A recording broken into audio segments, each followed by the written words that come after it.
เทียบที่บอลใด ขังเครื่องนี่นำตัวในขอทานอธิบายสุดไอ้เปิดฟัง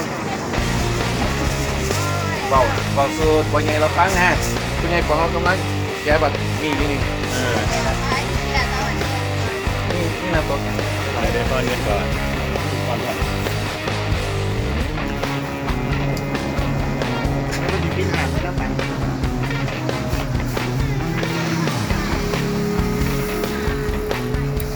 ที่นี่มีทั้งทุเรียนครับนี่โลละ100 บาท5,000ผลไม้บาททุเรียนป่าทุเรียนที่นี่เลยครับอาจารย์ครับ เรียนบ้าน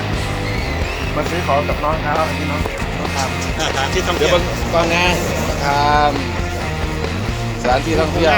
แม่ค้างามที่สุดที่ซอยแม่บ้าน มันมีผู้เดียว ถึงมันงามเมื่อจำหมู่บ้านงามทั้งนั้นเกิดทั้งนั้น งามเบิร์ดเป็นงานผู้เหนือแล้ว ไอ้ประเดี๋ยวไปลงเศษนี่จะยุ่งเศษนี่แหละ